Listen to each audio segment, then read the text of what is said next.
أعوذ بالله من الشيطان الرجيم بسم الله الرحمن الرحيم رب اشرح لي صدري ويسر لي أمري واحلل عقدة من لساني يفقهوا قولي رب زدني علما رب زدني علما رب زدني علما الحمد لله الحمد لله الحمد لله الحمد لله الذي حمدا كثيرا طيبا مباركا فيه كما يحب ربنا ويرضى كما يحب ربنا ويرضى كما يحب ربنا ويرضى اللهم صل على محمد وعلى آل محمد كما صليت على إبراهيم وعلى آل إبراهيم إنك حميد مجيد ربي يسر ولا تعسر وتمم بالخير اللهم فقهنا في الدين اللهم فقهنا في الدين اللهم فقهنا في الدین. السلام علیکم ورحمۃ اللہ وبرکاتہ. ڈیئر سسٹرز، انشاءاللہ تعالیٰ میں امید کرتی ہوں آپ تمام بہنیں خیر و عافیت کے ساتھ ہوں گی اور انشاءاللہ ہماری اس پیاری سی حدیث کی جرنی کو خوب انجوائے بھی کر رہے ہوں گے انشاءاللہ. دیکھیے، زندگی میں ہماری اور آپ کے اتار چڑھاؤ تو لگا رہتا ہے. کبھی آپ کی طبیعت نہیں سے، کبھی میری نہیں سے، کبھی کچھ. یہ تو زندگی ہے. زندگی کے مسئلے ہر کسی کے ساتھ ہوتے ہیں، لیکن اس کے باوجود ہم نے اگر کسی ایک کام کو ٹھان لیا ہے کہ ہمیں یہ کرنا ہے، تو ساتھ ساتھ ہمیں اللہ سے دعا کرتے رہنی چاہیے اور اللہ تعالیٰ سے مانگتے رہنا چاہیے کہ اللہ ہر حال میں ہمارے اس کام کو پورا کروائیے. بھلے وہ کام آپ کسی بھی طریقے سے کر رہے ہوں، چاہے وہ آپ دین کا علم حاصل کر رہے ہوں، دنیا کا علم حاصل کر رہے ہوں، دنیا کو کوئی کام کر رہے ہوں، کوئی بزنس کر رہے ہوں، لیگل طریقے سے جو بھی حلال کام آپ کر رہے ہیں، اللہ سے دعا کرتی رہیے کہ اللہ اس کو ہمیں مکمل کرنے کی اور اس کے ساتھ جڑے رہنے کی اور اس کو کمپلیٹ کرنے کی اور ہمیشہ اس پر عمل کرنے کی توفیق عطا فرمائے. جیسے کہ آپ سب ماشاءاللہ حدیث کے اس کورس میں شامل ہوئے. اسٹارٹنگ میں تو بہت سارے لوگ تھے، لیکن دھیرے دھیرے میں دیکھتی ہوں کہ کچھ کبھی آتے ہیں کبھی نہیں آتے، لیکن ہمیں اس سے کوئی فرق نہیں پڑتا، کیونکہ ہمیں اگر 2 لوگ بھی ہو تو بھی انشاءاللہ تعالیٰ میرا پڑھانا، آپ کو سمجھانا کام ہے، سمجھنا لوگوں کا کام ہے. اس پر عمل کتنا آپ کر رہے ہو، سامنے والا کر رہا ہے، وہ اس کے اوپر ڈیپینڈ کرتا ہے. خیر، لیکن اسی کے ساتھ میں آپ کو بتا دوں کہ اگر ہم آ رہے ہیں، ہم نے آپ کو انوائٹ کیا، تو یہاں پر جتنی آنے والی بہنیں ہیں ان سب کو یہ کوشش ضرور کرنی چاہیے کہ اپنی دوستوں کو، اپنی سہیلیوں کو، اپنی فیملیز میں جو بھی ممبرس ہیں ان کو ہم انوائٹ کریں، اور تاکہ وہ اگر ہمارے ذریعے سے ایک لفظ بھی سیکھ جاتے ہیں تو یہ ہمارے لیے صدقہ جاریہ ہو جائے گا. جب تک وہ نیک عمل کرتے رہیں گے، اللہ تعالیٰ اس کا اجر آپ کو اور ہمیں بھی عطا فرماتا رہے گا. تو انشاءاللہ ہمیں اور آپ کو کوشش کرنی ہے کہ ہم زیادہ سے زیادہ لوگوں کو دین کی طرف دعوت دیں، تاکہ ہم داعی والا کام کر سکیں. بھلے وہ ایک چھوٹا سا کام ہو، کسی کلاس میں کسی کو جوائن کر دینا ہو، کسی کو کسی کے ذریعے سے کوئی کوشچن، کوئی مسئلہ حل نہیں ہو پا رہا ہے، کسی کو اس کی راہ بتا دینا ہو اور وہ مسئلہ حل ہو جائے. تو مطلب ہمیں ہر حال میں چھوٹی چھوٹی نیکیاں کرتے رہنی چاہیے. تو انشاءاللہ تعالیٰ اسی کے ساتھ آج ہم اپنی حدیث کی شروعات کرتے ہیں. جیسے کہ ہیڈنگ میں آپ کو پتہ چل رہا ہے، جو یہاں پر ہائی لائٹ ہے کہ چہل حدیث کی، یعنی چہل حدیث کہتے ہیں 40 حدیثوں کو، یعنی 40 حدیث. یہاں پر آپ کا جو ٹاپک ہے آج وہ ہے نماز پابندی سے پڑھیے.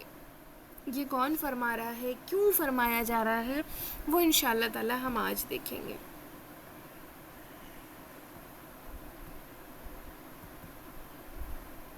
یہ دیکھیں، بسم اللہ الرحمن الرحیم. ایک بار پھر سے نبی پاک صلی اللہ علیہ وسلم پر چھوٹا سا درود پڑھ لیتے ہیں.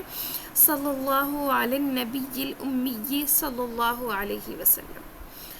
سسٹر نایاب، اگر آواز نہ آئے تو آپ انمیوٹ کر کے بول دیجیے گا یا پھر موبائل پہ میسج کر دیجیے گا.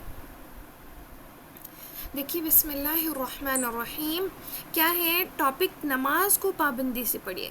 حضرت ابو ہریرہ رضی اللہ تعالی عنہ سے روایت ہے کہ پیارے نبی، یعنی ہمارے سب سے پیارے، سب سے لاڈلے، مطلب کن الفاظوں سے میں کہوں، حضرت محمد صلی اللہ علیہ وسلم نے ارشاد فرمایا. کیا ارشاد فرمایا؟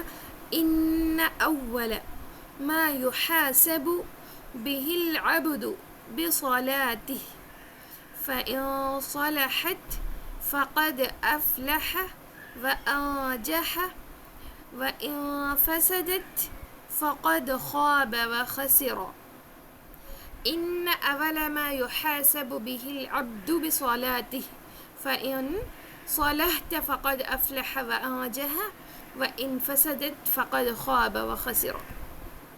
یہاں پر کیا فرما رہے ہیں کہ قیامت کے دن بندے سے سب سے پہلا جو سوال ہوگا وہ نماز کا ہوگا. سب سے پہلا جو حساب لیا جائے گا وہ نماز کے بارے میں لیا جائے گا. اگر نماز درست ہوئی تو وہ کامیاب و کامران ہوگا، اور اگر نماز خراب ہوتی ہے تو وہ خسارہ اور نقصان اٹھانے والا ہوگا. اِنَّا والا سب سے پہلا جو ما یحاسب بہ العبد بصلاتی، جو حساب لیا جائے گا بندے سے وہ نماز کے بارے میں ہوگا. فَإِن صَلَحْتَ، بس جو کامیاب ہو گیا، نماز جس کی درست ہوئی، فقد افلح وانجح، وہ کامیاب ہو گیا، اس نے کیا کر دیا، نجات پالی. وَإِن فَسَدَتْ، اور جس کی نماز خراب ہوئی، فقد خواب وخسر، وہ کیا ہو گیا، نقصان اٹھانے والا، خسارے میں پڑنے والا ہو جائے گا. اب یہاں پر ہمیں اور آپ کو ایک چیز غور کرنی ہے. ہم نماز تو پڑھتے ہیں، نماز پڑھتے ہمارا دھیان ہوتا ہے کوکر میں سیٹی نہیں آ رہی. نماز پڑھتے ہمارا دھیان ہوتا ہے کہ ارے جو ہے مطلب یوں میں کہوں کہ ہر وہ کام جو بھولے ہوئے ہوتے ہیں، جو یاد ہی نہیں آ رہے ہوتے، نماز پڑھو یاد آ جاتے ہیں. نماز پڑھنے لگ جاؤ نا، دنیا کی کام یاد ہے کہ ہر وہ کام جو آپ بھولے بیٹھے تھے، یاد ہی نہیں تھا کہ یہ کام کرنا بھی تھا، اور پھر نماز انسان پڑھنے لگتا ہے، یاد ہونے لگتا ہے. مطلب نماز تو انسان ایسے ہے نا، سوچتا ہے کہ مطلب ایک بوجھ ہے، پڑھنا ہے. اور کبھی کبھی کچھ لوگ تو ایسے ہوتے ہیں نا کہ اس کو کیا کرتے ہیں کہ پڑھتے ہی نہیں ہیں، کوئی خیال ہی نہیں ہوتا. نماز ہوتی بھی کیا ہے، ظہر پڑھ لیا تو عصر غائب، عصر پڑھ لیا تو مغرب غائب، مغرب پڑھ لیا تو عشاء غائب ہی ہے، عشاء بھی پڑھ لیا تو فجر گئی. پھر ہمیں خیال ہی نہیں ہے کہ ہمیں فجر پڑھنی بھی ہے، اور پھر ہم اٹھتے ہیں بعض دفعہ اور کہہ دیتے ہیں کہ جو ہے فجر تو چلی گئی، لائیے قضا کر لیں. دیکھیے روز جب آپ قضا کرتے ہیں نا بنا کسی مجبوری کے، پھر وہ نماز نہیں رہتی ہے، مجبوری. کبھی کبھار آنکھ لگ گئی وہ الگ چیز ہے، کبھی کبھار آپ سو گئے وہ ایک الگ بات ہے، کبھی کبھار ایسا ہوا کہ کسی کام میں اتنا مشغول ہو گئے کہ مطلب ذہن سے نکل گیا، وہ الگ بات ہے. لیکن جان بوجھ کے کہ چلو نہیں نیند پوری کر لیتے ہیں، دن میں قضا کر لیں گے، پھر وہ آپ کی قضا نہیں مانی جائے گی، کیونکہ آپ نے جان بوجھ کے چھوڑا ہوا ہے. جان بوجھ کے چھوڑی ہوئی نماز کی کیا قضا ہے؟ آپ جان بوجھ کے چھوڑ دو گے تو پھر کیا ہے، اس کا کوئی بدل نہیں ہے. غلطی سے ہو جائے، بھول سے ہو جائے تو اللہ تعالیٰ غلطیوں کو معاف کرنے والا ہے، بھول کو معاف کرنے والا ہے. لیکن سراسر آپ سو رہے ہو اور یہ سوچ کر کے کہ نہیں ہم اٹھیں گے پھر پڑھ لیں گے، تو پھر اس سے کیا ہوتا ہے، ہم قضا کر لیں گے، کوئی نہیں چھوٹ رہی ہے تو چھوٹ جانے دو. یہ سراسر اللہ کے ساتھ آپ بغاوت کر رہے ہیں، کہہ رہے ہیں اللہ میرا دل کرے گا میں پڑھوں گی، جب دل کرے گا تب پڑھوں گی. نماز ایک ایسی عبادت ہے جو اس کے صحیح ٹائم پہ ہمیں پڑھنا ہے، اول وقت میں کوشش کرنی ہے، اول وقت میں نہیں تو پڑھنا ہے انشاءاللہ. کیونکہ نماز جو ہے نا اسلام کا دوسرا اہم رکن ہے. اللہ کے نزدیک سب سے زیادہ اگر کوئی پیاری عبادت ہے تو وہ نماز ہے. اللہ کے نزدیک سب سے پیاری اگر کوئی عبادت ہے تو وہ نماز ہے. نماز کے بارے میں آیا کہ یہ دین کا ستون ہے، دین کا پلر ہے. یعنی یوں کہہ لیجئے کہ ایک آپ بلڈنگ بنا رہے ہیں، ایک ہال بنا رہے ہیں، اس ہال میں اگر آپ نے چاروں طرف سے اور پھر بیچ میں پلر نہیں دیا، دیواریں نہیں لگائی، تو کیا وہ ہال آپ کا رکنے والا ہے؟ اس کی چھت رکنے والی ہے؟ نہیں رکنے والی نا، کیونکہ آپ کو پلرس دینے ہی پڑیں گے، آپ کو اس میں جو ہے جو پائے جو ستون ہے نا وہ لگانے ہی پڑیں گے، تبھی ان ستونوں پر وہ چھت رکنے والی ہے. اور آپ نے کیا کر دیا، ان ستونوں کو ڈھا دیا. آپ کی جو چھت ہے جو وہ رکے گی. آپ کے جب ستون ہی نہیں ہے، ایک آپ چارپائی بنائے، ایک بیڈ بنائے، اور ان چارپائی میں اگر آپ چار پائے نہیں لگا رہے ہیں تو کیا وہ چارپائی آپ کے رکنے والی ہے؟ نہیں نا، وہ زمین میں رکھ جائے گی، اس کے اور زمین کے بیچ میں کوئی اسپیس رہ جانے والا نہیں نا. سیم ویسا ہی اگر ہم نماز نہیں پڑھتے تو ہمارے اور آپ کے درمیان جو ہم نماز نہیں پڑھتی تو ہمارے اور کافروں کے درمیان کوئی فرق نہیں رہ جانے والا، کوئی فرق. نماز وہ بھی نہیں پڑھتے، نماز ہم بھی نہیں پڑھتے. اللہ کا انکار وہ بھی کرتے ہیں، انکار تو ہم بھی کر رہے ہیں، زبان سے نہیں کر رہے تو اپنے اعمال سے کر رہے ہیں. تو ایسے ہی نبی پاک صلی اللہ علیہ وسلم نے بھی ارشاد فرمایا قرۃ عینی فی الصلاۃ، قرۃ عینی فی الصلاۃ. یہ تو حدیث ہے نسائی کی. قرۃ عینی فی الصلاۃ، نماز میری آنکھوں کی ٹھنڈک ہے. اللہ کے نبی صلی اللہ علیہ وسلم نے کیا فرمایا؟ جاتے جاتے بھی یہ کہا تھا کہ نماز نہ چھوڑنا، نماز میری آنکھوں کی ٹھنڈک ہے. عورتوں کے بارے میں اچھا سلوک کرنا، نماز نہیں چھوڑنا. اور نماز پیارے نبی صلی اللہ علیہ وسلم کی آنکھوں کی ٹھنڈک ہے. اور حدیث میں آتا ہے کہ جو شخص اچھی طرح وضو کرے اور اچھی طریقے سے صحیح ٹائم پر پابندی کے ساتھ نماز پڑھتا ہے تو اللہ تعالیٰ اس کی مغفرت فرما کر جنت کا فیصلہ کر دیتا ہے اس کے حق میں. سبحان اللہ، اس کی مغفرت فرما کر جنت کا فیصلہ فرما دیتا ہے. ابو داؤد شریف کی یہ روایت ہے. اب آپ دیکھ سکتے ہیں کہ جو شخص بھی، مرد، عورت، بچہ، بوڑھا، جوان، جو بھی اچھی طرح وضو کرتا ہے اور نماز کو اول وقت میں ادا کرنے کی کوشش کرتا ہے، اور تو اللہ تعالیٰ کیا کرتا ہے؟ اس کی مغفرت فرما کے اس کے لیے جنت کا فیصلہ فرما دیتا ہے. سبحان اللہ. اور ایسے ہی حدیث میں آیا ہے، مسند احمد کی حدیث ہے کہ جب بے نمازی یعنی جو نماز نہیں پڑھتا ہے نا، اس کا حشر کس کے ساتھ ہوگا؟ فرعون، حامان، قارون، ابی بن خلف، جو اپنے آپ کو خدا مانتے تھے، جو اپنے آپ کو مطلب دنیا کا کیا مطلب یہ سمجھتے تھے نا، میں ہی سب کو پیدا کرنے والا، میں ہی اچھا کرنے والا، میں ہی سب کو جو ہے شفا دینے والا، میں ہی سب کو بیمار کرنے والا. یہ تو مطلب وہ اپنے آپ کو خدا مانتے تھے. تو پھر جو اپنے آپ کو خدا مانے وہ اللہ کی نظر میں کتنا بڑا مجرم ہوگا. اور پھر یہ تو اللہ کے بہت بڑے نافرمان تھے، فرعون، حامان، قارون، ابی بن خلف، جن کے بارے میں آپ نے بھی سنا ہوگا. ابھی تو زیادہ موقع نہیں ہے یہاں پر بیان کرنے کے، کبھی انشاءاللہ ملتا ہے تو پھر انشاءاللہ ان سب کی سٹوریز کو میں سوچ رہی ہوں میں ایک ویڈیو بنا کے آپ سب کے ساتھ شیئر کروں. دعا کریے کہ اللہ تعالیٰ ہمیں جلد سے جلد آپ سب کے ساتھ ایک مطلب پراپر طریقے سے، جیسے پہلے میں کنیکٹ رہتی تھی آپ سب کے ساتھ، ویسا ہی رہنے کی اللہ تعالیٰ توفیق عطا فرما دے. کیونکہ نہ جانے کیا آزمائش ہے میرے ساتھ، یا پھر کیا ہو گیا ہے کہ جتنا میں جڑنے کی کوشش کرتی ہوں اتنا ہی کوئی نہ کوئی ایسا مسئلہ آ ہی جاتا ہے کہ پھر بیچ میں مجھے رکنا پڑتا ہے. تو شاید یہ اللہ کی کوئی مصلحت ہے، اللہ تعالیٰ کیا چاہتے ہیں وہ اللہ ہی جان سکتا ہے. لیکن آپ سب سے دعا کی درخواست ہے کہ اللہ تعالیٰ سے دعا کریے کہ اللہ ہمارے تمام مسائل کو حل فرمائے، اور اللہ تعالیٰ ہمیں اور آپ کے ساتھ نا باقاعدہ دین کی زیادہ سے زیادہ خدمت کرنے والا اللہ رب العالمین بنا دے. آمین یا رب العالمین. چلیے اسی طریقے سے ایک اور حدیث، چھوٹی چھوٹی حدیثیں میں آپ کو یہاں پر بتا رہی ہوں. مسلم شریف کی حدیث ہے کہ نماز نہ پڑھنے والا کفر کے قریب ہو جاتا ہے. کافر تو نہیں ہوتا لیکن کفر کے قریب ہو جاتا ہے. تو ہمیں اور آپ کو انشاءاللہ نماز نہیں چھوڑنی ہے.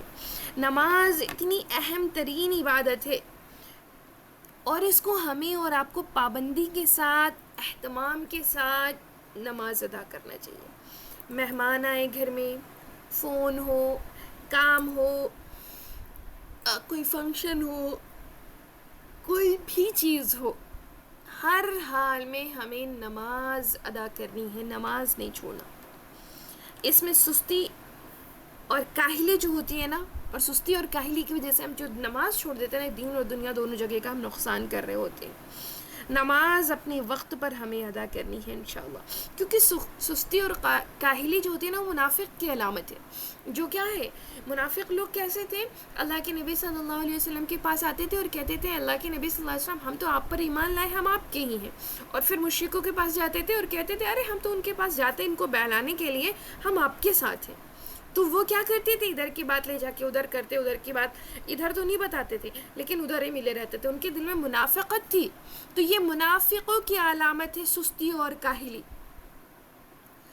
تو ایسے ہی دیکھیے کہ یہ جو سستی اور کاہلی ہے نا، یہ آپ سورہ نساء میں آیت نمبر 142 میں انشاءاللہ تعالیٰ پڑھیں گے. تو وہاں پر آپ کو انشاءاللہ کبھی آپ کو اگر ملتا ہے سورہ نساء کی تفسیر پڑھنے کا موقع تو غور کریے گا، اور اگر جنہوں نے پڑھا ہوگا وہ غور کریں گے انشاءاللہ آپ کو پتہ چل جائے گا. اور پھر نماز کو نا ہمیں بہت جلدی جلدی نہیں ادا کرنا ہے کہ ہم نے رکوع کیا تو جلدی سے گئے، سجدہ کیا تو بڑی جلدی سے کیا، کیونکہ ہمیں اطمینان اور سکون سے خشوع اور خضوع والی نماز پڑھنی ہے انشاءاللہ العظیم۔ اور کیونکہ یہ جو بہت جلدی جلدی نا جلدی سے رکوع میں چلے جائیں، جلدی سے سجدے میں چلے جائیں، جلدی سے ہم نماز ادا کر لیں، دل میں خیال رہتا ہے کتنی جلدی ادا ہو ہمیں فرصت ملے۔ نماز میں چوری کرنے والا سب سے بدترین چور ہوتا ہے۔ صحابیات جو تھی نا وہ دن میں جو ہے کہتے ہیں کہ دن اور رات میں نا اتنی نوافل، اتنی تہجد کا اہتمام کرتی تھیں کہ جو ہے ان کے بارے میں آتا ہے کہ کوئی 200 رکعت، کوئی 600 رکعت، کوئی 800 رکعت ایسے نماز پڑھ لیا کرتی تھی، سبحان اللہ۔ حضرت عائشہ رضی اللہ تعالیٰ عنہ فرماتی ہیں کہ اگرچہ میں نے رسول اللہ صلی اللہ علیہ وسلم کو کبھی عشاء کی نماز پڑھتے ہوئے نہیں دیکھا، لیکن میں خود پڑھتی ہوں۔ وہ کہتی لیکن میں خود پڑھتی ہوں، کیونکہ نبی پاک صلی اللہ علیہ وسلم بہت سی چیزوں کو پسند فرماتے تھے، لیکن وہ ہر کام روز نہیں کرتے تھے، اس لیے کہ کہیں یہ امت اس کو فرض نہ سمجھ لے۔ چاشت کی نماز کبھی آپ نے پڑھی، کبھی نہیں پڑھی، مطلب لوگوں کو دکھا کے نہیں پڑھی، ایسا والا مسئلہ تھا۔ تو حضرت عائشہ کہتی میں نے خود نہیں دیکھا لیکن پڑھا ہوگا، اور وہ کہتے ہیں کہ مجھے بہت پسند تھی، اور اللہ کے نبی صلی اللہ علیہ وسلم کو یہ نماز بھی بہت پسند تھی۔ خود حضرت عائشہ سے کہتے تھے، حضرت عائشہ اس کو پڑھتی تھی، لیکن برابر کنٹینیو آپ اس لیے نہیں پڑھتے تھے کہ کہیں ہماری امت اس نماز کو فرض نہ سمجھ لے، اس لیے وہ کنٹینیو نہیں پڑھا کرتے تھے۔ اور ہمیں اور آپ کو اس کو فرض نہیں سمجھنا ہے، بس انشاءاللہ تعالیٰ نفل سمجھ کے پڑھتے رہنا، جیسا کہ حضرت عائشہ رضی اللہ تعالیٰ عنہ خود فرما رہی ہیں کہ مجھے بڑی پسند تھی، میں پڑھتی تھی اس کو۔ اور اسی کے بارے میں آتا ہے کہ حضرت عمر رضی اللہ تعالیٰ عنہ رات کو تہجد کے لیے اپنی فیملی کو نا بیدار کر دیا کرتے تھے، اور یہ آیت پڑھتے تھے وَأْمُرْ أَهْلَكَ بِالصَّلَاةِ وَاصْطَبِرْ عَلَيْهَا۔ سورہ طٰہٰ کی آیت ہے 132 کی اس کی جو میننگ ہے وہ دیکھیے کیا ہے کہ وہ اور اپنے گھر والوں کو نماز کا حکم دو اور خود بھی اس پر ثابت قدم رہو۔ تو ہمیں بھی انشاءاللہ نماز پڑھنی ہے، اور اپنے گھر والوں کو، اپنے بچوں کو، اپنی بہنوں کو، اپنے بھائیوں کو، اپنے ابو جان کو، امی جان کو، نانی جان کو، نانا جان کو، دادی جان کو، دادا جان کو، چاچو جان کو، ماموں جان کو، سب کو انشاءاللہ تعالیٰ کہتے رہنا ہے، سب سے جس کی جہاں تک پہنچ ہے سب کو نماز کے بارے میں کہتے رہنا ہے، کیونکہ یہاں پر تو سورہ طٰہٰ کی آیت نمبر 132 خود ہمیں بتا رہی ہے وَأْمُرْ أَهْلَكَ بِالصَّلَاةِ وَاصْطَبِرْ عَلَيْهَا۔ اصل میں اس ٹائم ایڈیٹنگ نہیں کر پا رہی ہوں آنکھ کی وجہ سے، تو اسی لیے میں صرف حدیث آپ سب کو ایڈٹ کر کے اور شو کر دیتی ہوں، پچھلے کلاس میں بھی اور اس کلاس میں بھی، کیونکہ حدیث تو آپ سب کے لیے بہت زیادہ ضروری ہے، آپ کو یاد کرنی رہتی ہے۔ تو انشاءاللہ جب میں تھوڑا سا ٹھیک ہو جاؤں گی تو پھر انشاءاللہ میں پوری جو آیتیں یہاں پر کوڈ کرتی ہوں اور جو ایکسٹرا حدیثیں کوڈ کرتی ہوں، انشاءاللہ تعالیٰ ساری چیزیں میں ایڈ کر کے آپ کو PDF کے ذریعے ضرور شیئر کروں گی، جیسے کہ پہلے اور دوسری کلاس میں نے شیئر کیا تھا آپ کے ساتھ، بٹ ابھی تھوڑے دن کے لیے میں معذرت چاہتی ہوں۔ فی الحال آپ لوگ حدیثیں لے لیجیے، ریکارڈڈ ویڈیو رہے گی، آپ اس کو سن کر کے اپنی جو ہے ایک کاپی، ایک نوٹس بنا سکتے ہیں انشاءاللہ۔ اور دیکھیے جو ہے حضرت عمر رضی اللہ تعالیٰ عنہ کے بارے میں آتا ہے کہ آپ نے رات کو 3 حصوں میں ڈیوائیڈ کر لیا تھا، رات کو 3 حصوں میں، ایک میں وہ خود کے لیے رکھتے تھے، ایک کیا کرتے تھے خود کے لیے سونے کے لیے، دوسرا حصہ اپنی اہلیہ کے لیے، اپنی بیوی کے لیے، اور تیسرا حصہ جو تھا نا اس میں خود بھی نماز پڑھتے تھے تہجد کی، اور اپنے خادموں کو بھی جگا دیا کرتے تھے، ایک دوسرے کو سب کو جگا دیا کرتے، سب لوگ اٹھو تہجد پڑھو۔ جہاں تک کہ آپ کو سب سے پہلی جو بات مل رہی ہے وہاں پر تو یہی بتا رہا ہے نا کہ اپنے اہل و عیال کو بھی جگا دیا کرتے تھے، اسی میں خادم، دوست اور سبھی لوگ آ جاتے ہیں کہ اٹھو نماز پڑھو۔ کیا کہہ رہے ہیں حضرت عمر رضی اللہ تعالیٰ عنہ؟ کیوں کیا ہے؟ ہمیں حکم ہے کہ ہم اپنے گھر والوں کو بھی جگائیں اور خود بھی اس پر ثابت قدم رہیں، جیسے کہ ایک تابعیہ ہے معاذہ رحمۃ اللہ علیہ، وہ کہتی ہیں کہ وہ خود نہ عبادت اور نماز کے لیے اپنے آپ کو اتنا وقف کر دیا تھا انہوں نے کہ وہ روزانہ 600 رکعت نفل پڑھتی تھی۔ ام طلق رحمۃ اللہ علیہ یہ بھی تابعیہ ہیں، تو یہ کہتی ہیں یہ نہ اپنا دن اور رات میں 400 نفلیں پڑھا کرتی تھی، اچھا فرائض کو چھوڑ کر کے یہ 400 نفلیں پڑھا کرتی تھی، سبحان اللہ۔ تو تاریخ اس طرح کے واقعات سے بھری پڑی ہے، جیسا کہ آپ رابعہ بصریہ کے بارے میں جانتے ہیں، اور بہت سارے جو کہ مطلب یہ صحابیہ تو نہیں تھی، تابعی، اس کے بعد کا دور تھا جب نبی پاک صلی اللہ علیہ وسلم نہیں تھے، پھر صحابہ اکرام کا دور آیا، پھر اس کے بعد جنہوں نے صحابہ اکرام کو دیکھا تھا ان کو تبع تابعی کہتے ہیں، اور جنہوں نے تبع تابعی کو دیکھا اس کے بعد کا دور ہے۔ اس طریقے سے بعد کا دور ہے، جب آپ صلی اللہ علیہ وسلم نہیں تھے تب بھی لوگ اتنی زبردست عبادت کیا کرتے تھے، اتنی زبردست نماز پڑھا کرتے تھے، کوئی 600 رکعت نفل پڑھ رہا ہے، کوئی 400 رکعت نفل پڑھ رہا ہے، تو اس طریقے سے اتنی زیادہ نفلیں، سبحان اللہ۔ آج ہم سے 4 رکعت نفل بھی پڑھنی ہوتی تو بڑی مشکل سے پڑھی جاتی، کیونکہ جو ہمارے ایمان کا لیول ہے نا وہ اس حد تک نہیں ہے، اللہ سے جو محبت ہے نا وہ اس حد تک نہیں ہے جس حد تک صحابیات کا، تبع تابعین کا ہوا کرتا تھا، اور وہ اللہ والے اور بزرگوں کا ہوا کرتا تھا۔ آج کے ٹائم میں بھی اللہ والے اور بزرگ ہیں اور وہ اپنی عبادت اور بہت ساری چیزیں الحمدللہ وہ کرتے ہیں، لیکن پھر بھی ہم اور آپ، جہاں تک میں اپنا بتا رہی ہوں، شاید کہ میرے دل میں اتنا نہیں ہے، شاید جتنی محبت اللہ کی ہونی چاہیے تھی وہ نہیں ہے ہمارے دل میں، اور اگر ہو جائے تو پھر کیا ہی پوچھنا ہے۔ دعا ہے اللہ سے کہ اللہ ہماری اور آپ کے دل میں اپنی محبت کو نا کوٹ کوٹ کے بھر دے، اتنی محبت ڈال دے کہ پھر ہم دنیا بھول جائیں اور صرف ہمیں اللہ اور اس کا رسول اور آخرت یاد رہے، اور پھر ہم اسی طریقے سے تیاری کریں۔ تو ہمیں ان تمام واقعات سے، ان تمام حدیثوں سے، اور اس آیت سے، جو آیت میں نے یہاں پر پڑھی سورہ طٰہٰ کی آیت نمبر 132، وَأْمُرْ أَهْلَكَ بِالصَّلَاةِ وَاصْطَبِرْ عَلَيْهَا، یعنی اپنے گھر والوں کو نماز کا حکم دو اور خود بھی اس پر ثابت قدم رہو۔ اس آیت کو، ان سب کو انشاءاللہ تعالیٰ ان سے عبرت حاصل کرتے ہوئے، ان کو اپنی زندگی میں شامل کرتے ہوئے، اس کو سوچتے ہوئے، ان پر غور و فکر کرتے ہوئے ہمیں خود بھی نماز کا اہتمام کرنا ہے اور تمام لوگوں کو نماز کے لیے نصیحتیں بھی کرنی ہے۔ بالخصوص ہمیں فرائض اور سنن کو بہت اچھے سے ادا کرنا ہے، کیونکہ دیکھیے آج کل بہت ہم سب ہیں نا فرائض تو ادا کر لیتے، سنتوں میں کاہلی کرنے لگ جاتے، اور بعض دفعہ سنت ادا ہو جاتی ہے تو نفل میں کاہلی کرنے لگ جاتے ہیں۔ کوشش کریے کہ نماز کو مکمل ادا کریے، اور بائی دا وے کبھی ایسا ہو کہ طبیعت نہیں صحیح ہے، ہیلتھ آپ کے ساتھ نہیں دے رہی ہے، تو الگ بات ہے کہ آپ سنن کو اور فرائض کو ادا کر لیں، نوافل کو چھوڑ دیں، لیکن کنٹینیو چھوڑنے کی عادت جو ہے نا اس کو ہٹا لیجیے، کیونکہ جو نوافل سے دور ہوتا ہے پھر وہ سنت سے دور ہو جاتا ہے، پھر سنت سے جو دور ہوتا ہے فرائض سے دور ہوتا ہے، جو فرائض سے دور ہوا اس نے پھر اپنے لیے گھاٹے کا سودا کر لیا۔ تو ہمیں اور آپ کو ہر حال میں انشاءاللہ کوشش کرنی ہے کہ اللہ تعالی ہمیں اور آپ کو نماز کو خشوع اور خضوع کے ساتھ پڑھنے کی توفیق عطا فرمائے اور پڑھنے کی فکر ہمیں عطا فرمائے۔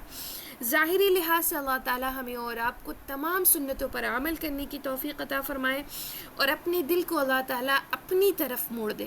ہمارے اور آپ کے جو دل ہے نا اللہ تعالیٰ اس میں اپنی محبت کو ڈال دے، اور محبت الہی میں ڈوب کر جب ہم نماز پڑھیں نا تو پھر یہ نماز ہمارے لیے نا سکون اور اطمینان کا ذریعہ بن جائے۔ آمین یا رب العالمین۔ چلیے اس کلاس کو ہم یہیں پر ختم کرتے ہیں، دعا کرتے ہیں کہ اللہ تعالی ہم سب کو عمل کی توفیق عطا فرمائے، کیونکہ آج بہت زیادہ لمبی کلاس میں نہیں لے پائی، اور نہ بہت زیادہ آپ سب سے بات کر پائی ہوں، نہ بہت زیادہ ایکسپلین کر پائی ہوں اس حدیث پر، کیونکہ تھوڑا ہیلتھ ایشو ہے اس لیے، لیکن انشاءاللہ میں نیکسٹ ٹائم، ہو سکتا ہے کہ جب آپ کی اس سنڈے کو کلاس ہو تو شاید وہ کلاس نہ لے پاؤں میں سنڈے اور تھرسڈے کو آنے والے ہفتے میں، کیونکہ اگر آپریشن کرا لیتی ہوں میں تو ایک ہفتہ میرا کلاس بند رہنے والا ہے، تو انشاءاللہ تعالی میں آپ کو میسج ڈال دوں گی، اور اگر سب ٹھیک رہتا ہے تو پھر کوئی مشکل نہیں، انشاءاللہ تعالی میں کلاس لوں گی۔